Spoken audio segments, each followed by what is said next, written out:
Hey, Kevin. How come you don't have a contract extension? I mean, again, continue to talk to John, and I think again it's something that, like anything, it's like when the time's right, the moment's right. Hoping to line up on something. I can have something here that that focus can be back on the field and go from there. But we'll see where it goes in the next couple of days. How important is it to you? Being that your primary thing is building a team and all that, how important is it to you that this gets done, gets out of the way?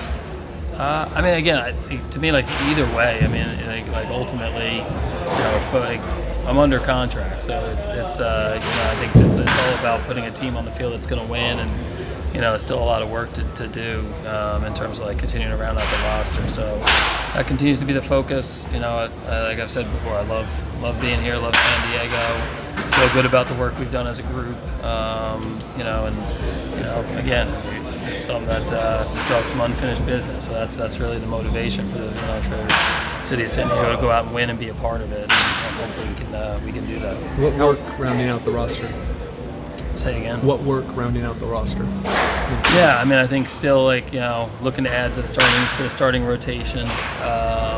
I think we've mentioned we've got some good competition, but I think it's always looking to fill out innings and get guys that can come in and help us be better from a rotation standpoint. Probably still another bat, probably more of that complementary, kind of adding to what we have with Sheets and Laureano and obviously Andujar and Song and that group thing. So I think clearly some rotation help, and then looking to add at least another bat to kind of go in the mix with our lineup. With the contract, how important or is it important that it be settled by opening day?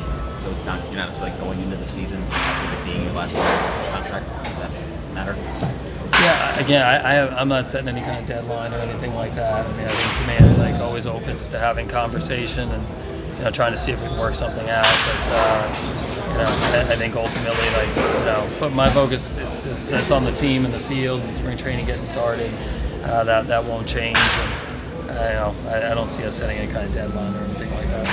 You said at FanFest you were expecting something to get done. There's since been some pretty public developments with ownership, the sale process, or at least developments going public. Would you say you're still expecting something to get done?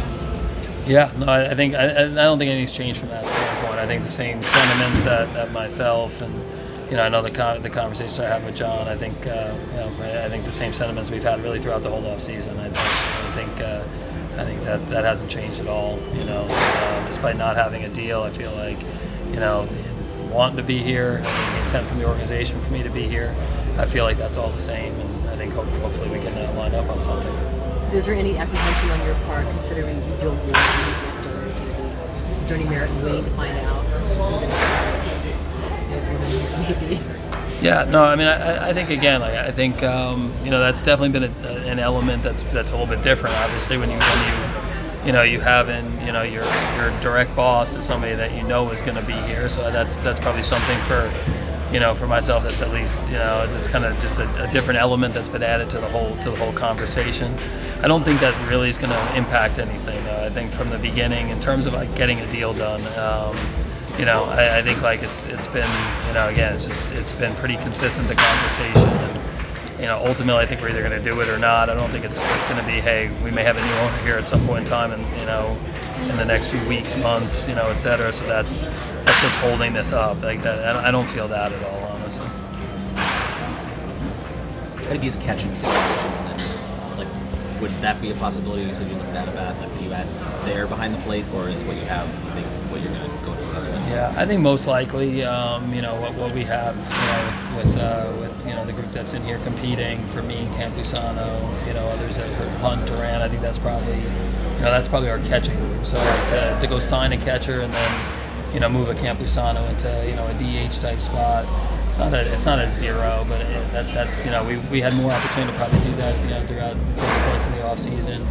Ultimately I think we're kind of looked at the value of those of the players we have is behind the plate and catching, and make that as good a group as we can have, and go find some other value throughout other position players, additions that we can find on the field. So I don't think it's going to be we're going to solve our bench complementary bat type player. with one of the catchers sliding over, going to a three catcher setup, that's probably not the way we're going to go. How do you feel overall about the state of the roster compared to a year ago? A year ago, you didn't know Gavin Sheets was going to be what he was going to be. You just signed Nick Pivetta. Probably weren't expecting him quite that level of performance, but how do you feel just compared to a year ago? I mean, I think again, like every year, the last 6-7 years, I think we come in with a team that has the possibility to be a playoff team and has that type of look. So I feel that way when we're getting started right now. I do think like some of the work at the trade deadline last year was designed towards players that are filling holes and guys that with Laureano and Fermin and Miller and Sears, guys that are going to come in and don't have as much to do from a roster standpoint of filling 3 or 4 different holes. I think it's been targeted towards the starting rotation, towards another bat or so or 2 with Andujar. But I think similar to past years, I feel like we have a team that's going to be competitive. It's going to got a real chance to look up and go play in a World Series, go play in October. But we also understand we've got a little bit of work to do to kind of round the team up. AJ, there was so much conversation last year about Luis Campusano. What sort of role? What sort of role do you want? And how important is it for him to get playing time consistently behind the plate? How do you see his role being different this season? Yeah, I mean, I think last year, obviously, in AAA, he went out and was, played very well. Hopefully, not an easy situation for him. He feels like he's a big league player, and he went down to AAA, but he handled himself really well in that setting. He could have sat there and complained or kind of felt sorry for himself. He went down there and just tried to get better, and he had a great year.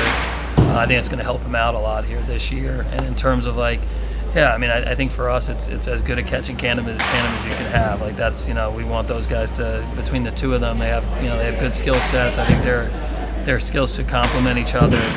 Campy's a super hard worker. Our staff has he's caught no hitters. He's been on winning teams. A few years ago when we were, I think, the 24 year, I think we played better with Campy starting than we did record-wise with Higgy starting. So, he's capable. I think for us, it's like you need that catching group and that catching tandem with him or Fermin to be something that I think when we look at our team this year, that can be an area of improvement for us than having those guys from the start.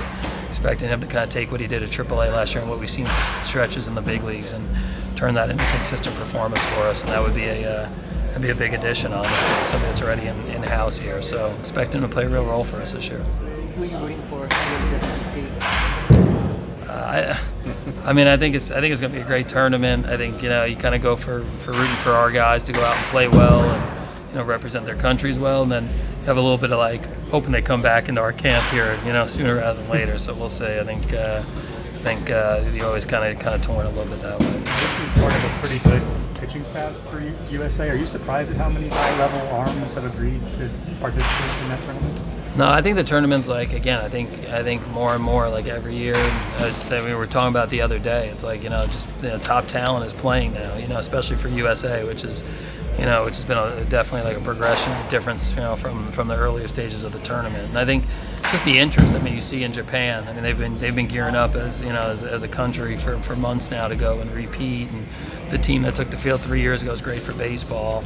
And I think the USA, I think as a group, the American team looked out and the USA and goes, yeah, we should, we can have as dominant team as any country. So I think it's cool to see guys like Skubal and Skeens and Mason Miller's the best of the best. It's not that third tier player, not taking anything away from some of the previous groups, but you have the best guys on the field. And I think when the job that baseball's done to get to that point is going to lead to the most competitive tournament, a lot of fun here and for a couple of weeks for sure.